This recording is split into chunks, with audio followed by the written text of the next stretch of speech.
इस कहानी की शुरुआत राम मंदिर से होती है, जहाँ पर राधिका अपने मांगलिक की पूजा करवा रही होती है। क्योंकि राधिका की शादी 2 दिनों बाद ही हो रही होती है, इसलिए वो अपने लिए पूजा करवाती है। यहाँ का काम तो समाप्त हो गया बेटी। अब तुम बागीचे में जाकर दाहिने पेड़ की 7 परिक्रमाएं ले लो, जो तुम्हारे 7 फेरे कहलाएंगी। पंडित जी ने दाहिना पेड़ बोला था या बाइना पेड़? मेरे ख्याल से बाइना पेड़ होगा, क्योंकि वो सबसे पुराना पेड़ है। उसी की पूजा कर लेती हूँ। राधिका उस पेड़ के पास जाती है और कहती है, पहले मैं इस पेड़ की पूजा कर लेती हूँ, उसके बाद मैं इसकी 7 परिक्रमाएं ले लूँगी। राधिका उस पेड़ की पूजा करने लग जाती है। चलो, पूजा तो पूरी हो गई। अब मैं इस पेड़ की 7 परिक्रमाएं ले लेती हूँ, जो कि 7 फेरे कहलाएंगी। राधिका उस पेड़ के चारों ओर घूमने लग जाती है और एक एक कर उस पेड़ से 7 परिक्रमाएं लेने लग जाती है। चलो, 7 परिक्रमा, मेरा मतलब है 7 फेरे संपन्न हुए। अब मेरा मांगलिक दोष हट गया। अब मुझे वापस चलना चाहिए। राधिका वहाँ से पूजा कर वापस चली जाती है कि तभी उस पेड़ पे एक परछाई दिखती है। हा हा हा हा हा हा हा, तुम्हारी शादी मुझसे हुई है, इस पेड़ से नहीं। पंडित जी, मैंने बागीचे की पूजा भी कर ली है पेड़ के साथ। ठीक है बेटा, तुमने दाहिने पेड़ की ही पूजा करी है ना, बाहिने पेड़ की तो नहीं, क्योंकि उस पेड़ पर एक पिशाच का साया है, वो तुम्हारे पीछे पड़ सकता है। मैंने तो उस बाहिने पेड़ की ही पूजा कर ली। अब क्या होगा? छोड़ो, ये पिशाच कुछ नहीं होता, सब मन का वहम है, कुछ नहीं होता।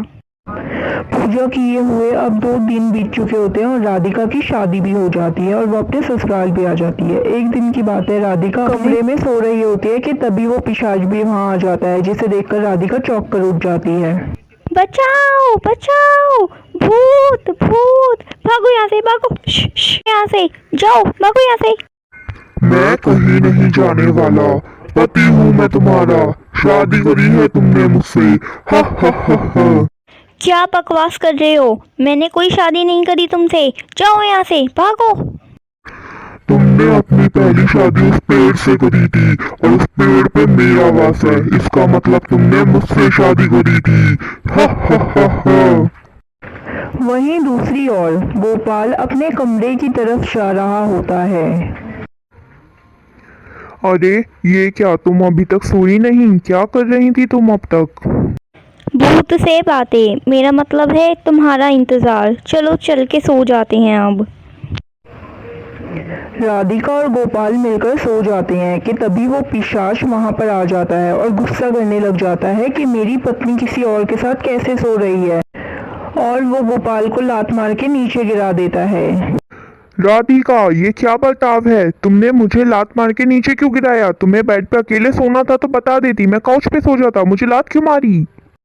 ये क्या बकवास कर रहे हो? मैं तो चुपचाप कोने में बेड पे सो रही थी, मुझे कुछ नहीं पता। तुमने लात नहीं मारी तो क्या भूत ने आके लात मारी? सो जाओ अकेले, जा रहा हूँ मैं बाहर यहाँ से। अगले दिन सुबह के समय गोपाल अपनी माँ के साथ बैठकर कुछ बात कर रहा होता है और राधिका किचन में चाय बना रही होती है। अरे राधिका, क्या बात है? देवर जी बड़ा गुस्से में दिख रहे हैं। तुम दोनों का झगड़ा हुआ है क्या? अरे नहीं भाभी, पहले कुछ झगड़ा कर लेते हैं, फिर मुंह फुला के बैठ जाते हैं। मैं बाहर से होकर आती हूँ।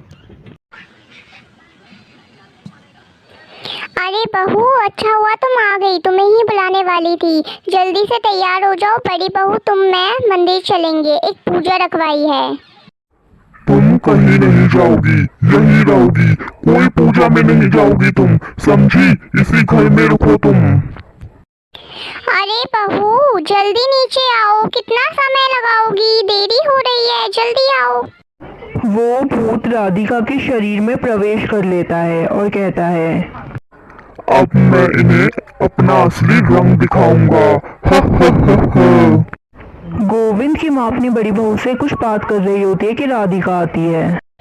अरे बहू, आ गई तुम, बड़ी देरी कर दी। चलो अब जल्दी से चले मंदिर। चल बे बुढ़िया, मुझे कहीं नहीं जाना, जहाँ तेरे को जाना है अकेले जा, मेरे को अपने साथ लेके मत जा। बहू, ये कौन सी तमीज है बात करने की? और ये तुम्हारी आवाज को क्या हो गया है? ये क्या बकवास कर रही हो तुम? चलो चुपचाप मंदिर मेरे साथ। चल चल निकल यहाँ से, कल्टी हो ले, मुझे कहीं नहीं जाना, जहाँ तुझे जाना है अकेली जा, मुझे कहीं मत लेके जा। ये इसे हो क्या गया है? इसकी आवाज़ भी कितनी बदली बदली लग रही थी। गोपाल को इसके बारे में बताना ही पड़ेगा। रात का समय होता है और गोपाल अपने घर पर वापस आ जाता है और गोपाल के आते ही उसकी माँ उसे वो सारी बातें बताती हैं कि राधिका ने उसके साथ कैसा बर्ताव करा, जिसके बाद गोपाल गुस्से में अपने कमरे की तरफ जाता है और कमरे में जाते ही राधिका पे चिल्लाने लगता है। राधिका, ये क्या तरीका है? तुमने मेरी माँ से कैसे बात करी? तेरी हिम्मत कैसे हुई मेरी माँ से ऐसे बात करने की? ये मेरी पत्नी पे ऐसे चिल्ला कैसे रहा है? चिंता मत कर, तेरे साथ भी यही बर्ताव कराऊंगा। चल हट बे बंदर की शक्ल का, मुझसे फालतू बकवास करने की जरूरत नहीं है, नहीं तो अंजाम अच्छा नहीं होगा। क्या कर लोगी तुम? मेरा कुछ नहीं कर सकती, पुलिस वाला हूँ मैं, पुलिस वाला। अच्छा तो ये बात है, ये ले फिर। पागल हो गई हो? मार क्यों रही हो मुझे? छोड़ो मुझे। ये क्या? ये तो राधिका नहीं थी, ये कौन था फिर? राधिका, होश में आओ, ये क्या कर रही हो तुम? गोपाल की आवाज़ सुनकर राधिका वहीं बेहोश हो जाती है और गोपाल को कुछ समझ नहीं आता। क्या राधिका को उस भूत से कोई बचा पाएगा या नहीं, जानने के लिए कहानी का अगला पार्ट देखें। इसी तरह इस कहानी का अंत होता है। अगर आपको ये कहानी थोड़ी सी भी पसंद आए तो प्लीज़ मेरे चैनल को सब्सक्राइब करें और इसे आगे बढ़ाएं।